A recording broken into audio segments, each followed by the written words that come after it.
Bismillahirrahmanirrahim. Assalamualaikum warahmatullahi wabarakatuh. Anak-anak sekalian, pada pembelajaran kali ini kita akan fokuskan untuk membahas PTS yang kalian lakukan di pekan lalu. Semoga ujian yang kemarin itu kalian bisa kerjakan dengan baik.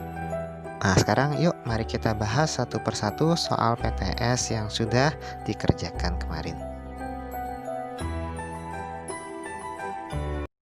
Kita akan mulai membahas soal PTS yang sudah kalian kerjakan pada pekan yang lalu, yaitu soal PTS untuk kelas 2 terdiri dari 20 soal pilihan ganda. Ya, kita lihat satu persatu apa saja pertanyaannya dan bagaimana jawaban yang benar ya.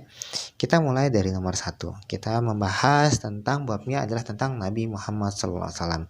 Nabi Muhammad terkenal sangat jujur. Ya, karena kejujurannya Nabi Muhammad diberikan gelar Al-Amin. Jadi, apa arti dari Al-Amin? Apakah yang terpuji? Apakah yang terbaik atau yang terpercaya? Ya, jawabannya adalah Al-Amin itu adalah yang terpercaya ya. Sangat mudah sekali soal ini. Kemudian soal nomor 2. Ini kisah dari Nabi Muhammad. Jadi kalian pasti sudah hafal banget ya kisah tentang Nabi Muhammad. Nah, ketika di Mekah, Nabi Muhammad dipercaya penduduk Mekah untuk apa?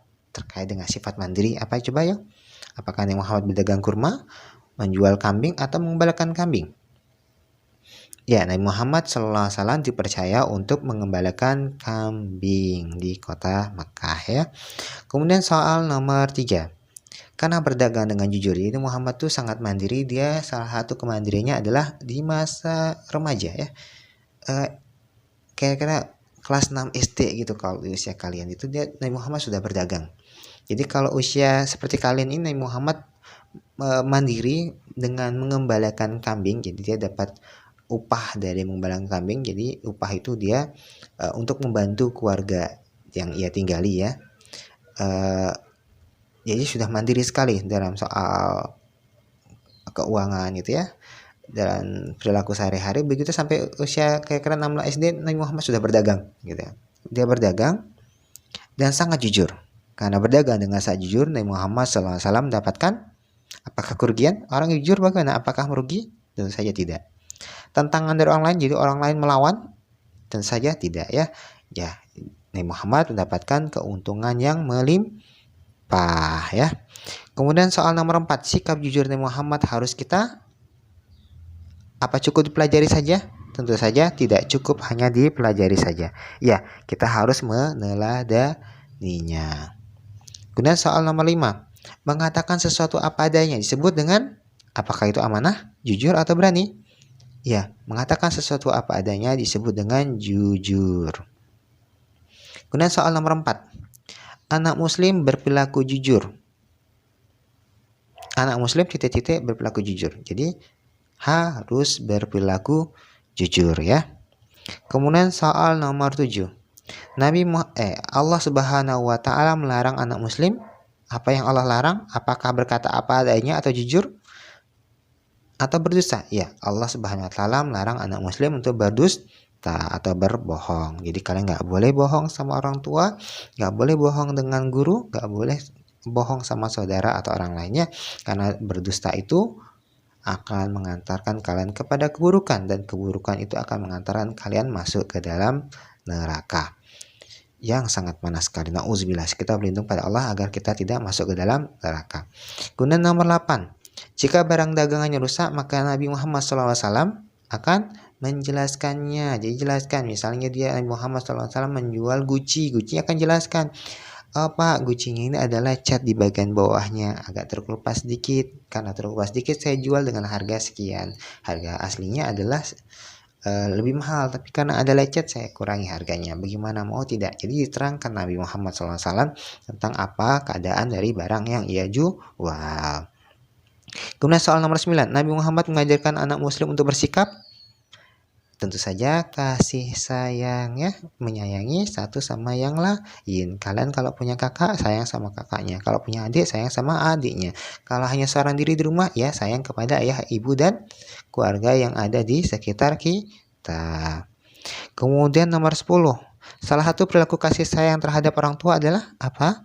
Apa bermain dan tidak merapikannya? Nah, ini biasanya anak-anak tuh suka bermain tapi malas sekali merapikannya. Itu artinya kurang menerapkan perilaku kasih sayang karena merepotkan orang tua. Membantah, ini membantah itu menyakiti hati orang tua. Jadi bukan merupakan perilaku kasih sayang. Ya, betul. Membantu orang tua ya salah satunya adalah membantu ibu di dapur. Itu adalah salah satu perilaku kasih sayang terhadap orang tua. Nomor 11, surat An-Nas memiliki arti makhluk, kejadian, atau manusia? Iya, An-Nas artinya manusia ya. Gampang sekali. Kemudian soal nomor 12. Di mana turunnya surat An-Nas? Di kota Mekah ya, di kota Mekah. Kemudian surat An-Nas terdiri dari berapa ayat? Ayo, apakah 6, 7, atau 5? Coba kita lihat. Qul a'udzu birabbin nas, malikin nas, ilahin nas, min syarril waswasil khannas, allazi yuwaswisu fi sudurin nas, minal jinnati wan nas. Oke, berapa ayat surat An-Nas? Iya, surat An-Nas terdiri dari 6 ayat. Kemudian kita lihat, jadi ini kalian harus hafal ya surat An-Nas. Kan sudah Mister tugaskan untuk menghafal surat An-Nas. Jadi pastikan sudah hafal surat An-Nas. Kemudian Malikin Nas, itu ayat berapa? Qul a'udzu birabbin nas malikin nas. Iya, Malikin Nas adalah ayat 2 ya. Kemudian soal nomor 15. Kita hanya berdoa dan meminta perlindungan kepada siapa?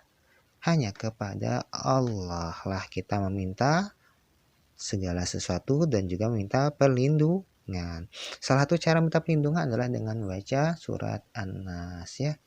Karena dalam kehidupan sehari-hari selalu saja akan ada orang yang berbuat jahat sama kita. Berbuat jahat sama siapa saja, bisa jadi dia mencuri, bisa jadi dia mencopet, bisa jadi atau berbuat zalim sama kita. Jadi kita minta perlindungan kepada Allah Subhanahu wa taala. Soal nomor 16. Nah, kita meminta perlindungan pada Allah dari kejahatan. Apakah hanya jin saja, apakah manusia saja, atau jin dan manusia? Ya, kita mau meminta perlindungan pada Allah dari kejahatan jin dan manusia. Jadi kita dalam surah An-Nas itu diminta berlindung kepada syaitan ya. Nah, syaitan itu adalah perilaku jahat. Nah, siapa yang bisa berperilaku jahat? Ya, jin bisa melakukan perbuatan jahat dengan bisikan kita untuk melakukan keburukan, dan juga manusia bisa mengajak kita untuk melakukan keburukan. Ayo kita bolos dari sekolah, yuk nonton TV aja, yuk main gak usah dirapikan. Nah, itu adalah bisikan-bisikan ya.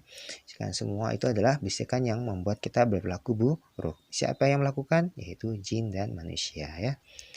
Kemudian soal nomor 17. Huruf-huruf dalam Al-Quran merupakan huruf hijaiyah, latin, atau hiragana? Ya, tentu saja ya. Soal 17 ini jawabannya adalah hijaiyah. Surat nomor 18. Surat An-Nas merupakan surat yang ke dalam Al-Quran.